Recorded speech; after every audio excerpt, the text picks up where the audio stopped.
Halo, halo, apakah suara saya jelas? Dengar Kak Ari. Oke, udah saya dengar nih akhirnya. Oke, sorry, Ini sorry, saya sorry, sorry. coba coba balik ke materi nih Kak, masalah Oke, sertifikasi. oke, Kan ada dua sertifikasi, yang pertama melekat sama produk dan yang kedua melekat pada proses ekspor.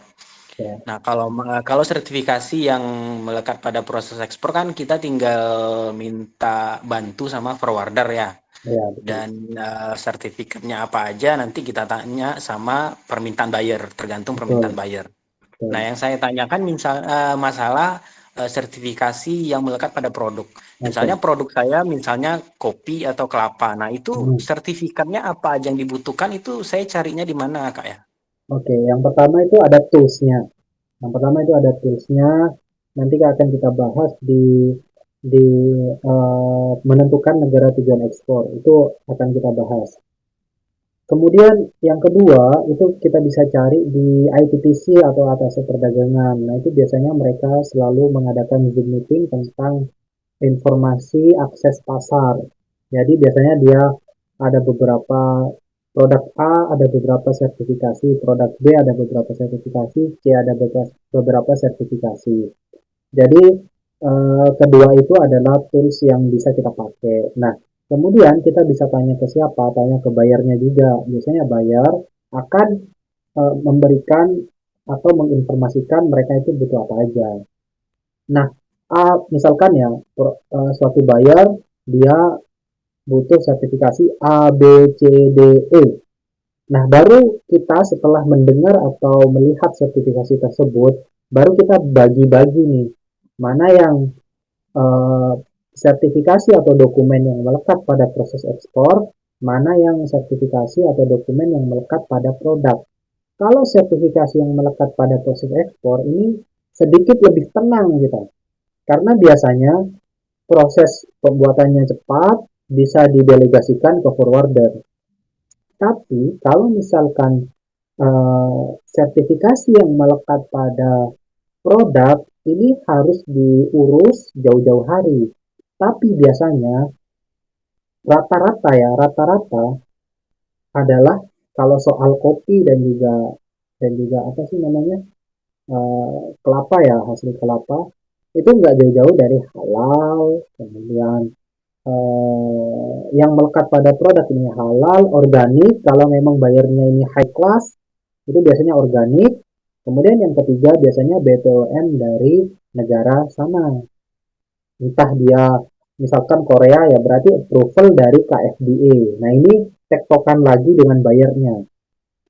Nanti semuanya atas atas persetujuan dan juga atas apa ya atas kerja bersama antara si eksportir kita dengan si bayar kita.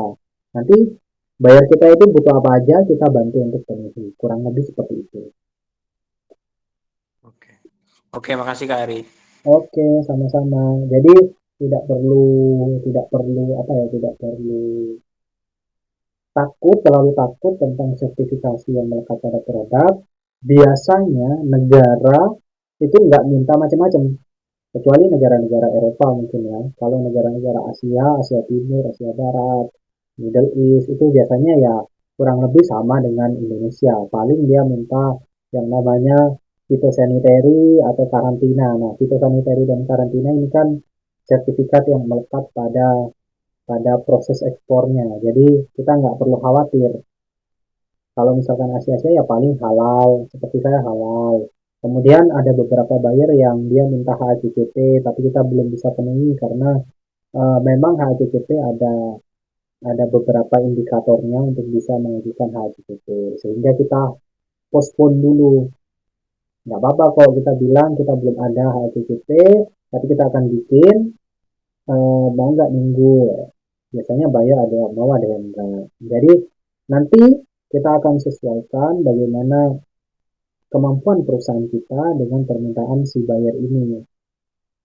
Kita kita sinkronkan, baru kita memilih oh negara-negara yang cocok dengan perusahaan kita, dengan keadaan perusahaan kita saat ini negara A, B, C. Kurang lebih seperti itu. Tapi untuk saat ini kita hanya tugasnya hanya untuk melihat potensinya aja. Setiap negara yang ada potensinya kita jebretin aja ya, tulis aja gitu. Mau 10, 15, 20, semakin banyak semakin oke. Tapi dengan Oke. kaidah-kaidah yang tadi dijelaskan ya, Kak. Jadi bukan bukan sembarang memilih negara, tapi harus ada alasannya juga. Saya milih negara ini karena eh, trade balance-nya minus atau apanya, karena ini, karena kuantitinya besar dan sebagainya. Harus punya alasan dibalik menentukan negara potensial. Nanti kita saring lagi untuk jadi negara tujuan ekspor. Kurang lebih seperti itu ya. Oke, makasih Kak Ari infonya. Oke, sama-sama. Adakah lagi yang ingin berdiskusi?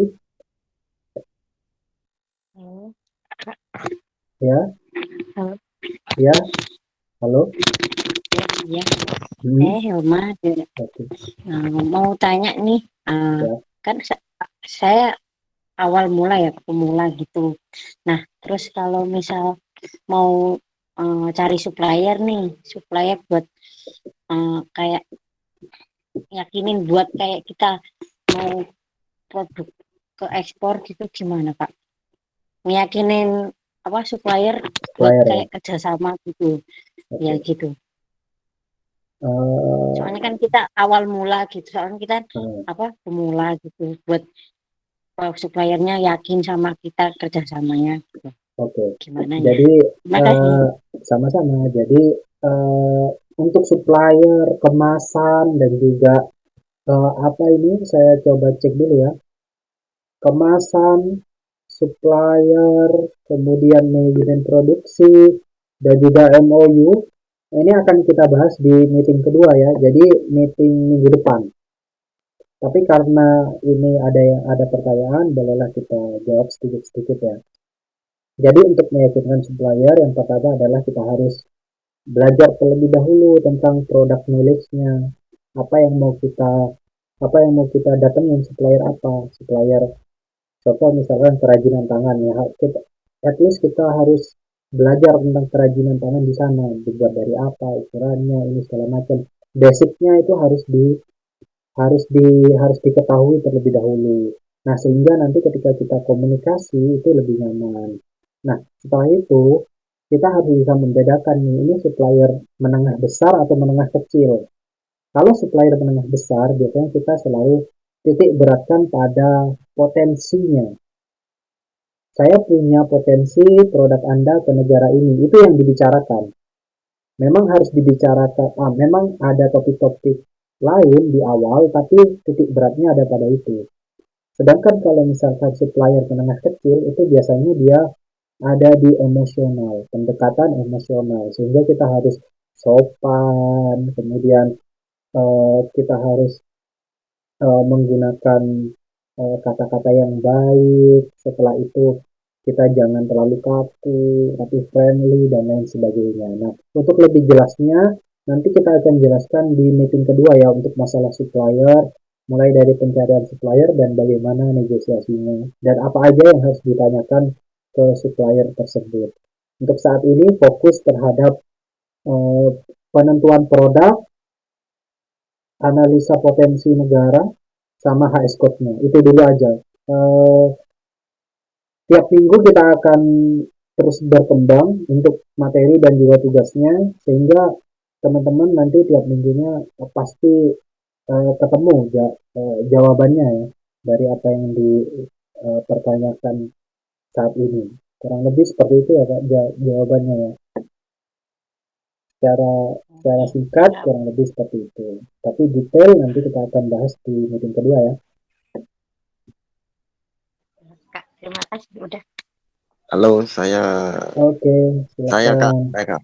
Siap-siap Mas, silakan.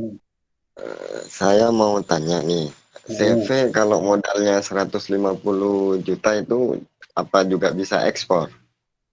oh ya, sebetulnya kalau modal itu eh, CV itu nggak perlu klaim modal. Jadi CV itu, sorry, maksudnya CV Hmm, itu hanya hanya menginformasikan modal, tapi tidak store modal. Beda sama PT. Kalau Oh ya. PT itu apa yang kita klaim di notaris, contoh misalkan 150 juta, kemudian Hmm. kita harus setor ke bank minimal itu 25% dari apa yang kita klaim di notaris. Harus dimasukkan tuh duit. Nah, Ya ya. sedangkan ini kan pertanyaannya mau tanya kalau modal CV 150 juta apa bisa aja. Ya. Modal Oh. modal sedikit pun sebetulnya bisa untuk kita melakukan ekspor asal kita pintar aja negosiasinya, bisa keluarin um, DP, bayarnya bisa ngeluarin DP, kemudian mau bayar cepat, nah itu sebetulnya bisa aja dikelola. Apalagi ini sudah ada modal awal 150 juta. Ini kan Hmm. modal yang besar ya, modal yang oke lah, aman. Nah, terus yang kedua, saya mau Oke. nanyakan kalau kita ngurusin anggaplah seperti COO itu tadi apa namanya kelengkapan untuk produknya ya. Hmm, Nah, itu tanpa melalui forwarder kita sendiri bisa nggak gitu? bisa. Jadi nanti kita akan belajar juga di proses dan prosedur ekspor bagaimana membuat COO atau Certificate of Origin. Nanti ada websitenya, sekarang semuanya serba online. Ada websitenya, kita harus register terlebih dahulu, baru nanti kita bisa mengajukan di sana ya. Hmm, iya ya. Ya oke sekian. Terima Oke, kasih. siap sama-sama. Apakah ada yang mau berdiskusi?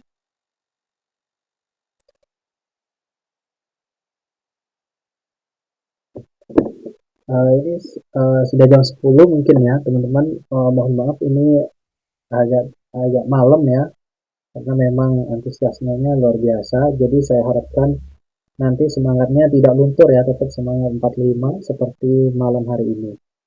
Oke, kalau memang belum ada yang mau didiskusikan, mungkin teman-teman butuh waktu untuk berproses terlebih dahulu sehingga mungkin nanti menemukan masalah-masalah atau pertanyaan-pertanyaan yang ada di lapangan ya.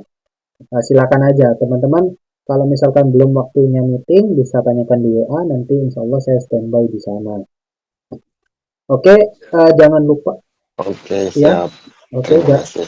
siap. Itu Jangan lupa. tugasnya sekarang apa gimana Kak? Kenapa? Kan tadi ada tugas ya. Ah, Tugas untuk diri sendiri atau ada pengumpulan atau gimana Kak? oke.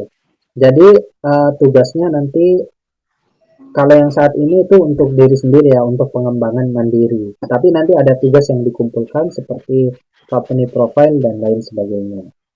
Jadi untuk materi yang kali ini kita cukupkan. Tugasnya jangan lupa fokus terhadap cari produk, tentukan produknya terlebih dahulu. 2 atau 3 produk cukup, 1 produk juga oke.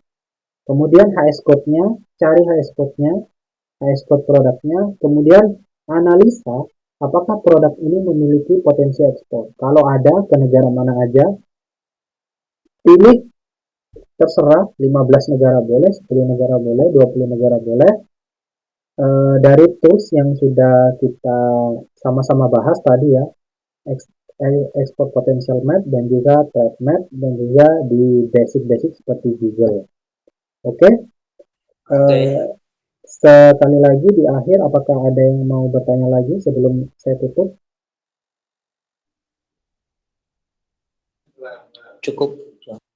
Oke, mungkin cukup ya karena mungkin sudah terlalu malam. Terima kasih banyak teman-teman udah hadir di meeting kali ini. Eh, kita apa saya doakan tahun ini kita sama-sama bisa menjadi eksportir. Jangan lupa untuk terus berpraktek karena esensi dari ekspor itu adalah praktek terus ya, atau bisnis secara keseluruhan adalah praktek terus. Eh, Percuma kalau misalkan kita tahu banyak tapi prakteknya sedikit, sayang banget. Eh, Lebih baik kalau misalkan kita tahu sedikit tapi prakteknya banyak berkali-kali. Jadi terima kasih banyak bagi teman-teman yang sudah hadir di meeting kali ini. Kita ketemu di meeting selanjutnya. Selamat malam, selamat beristirahat. Assalamualaikum warahmatullahi wabarakatuh.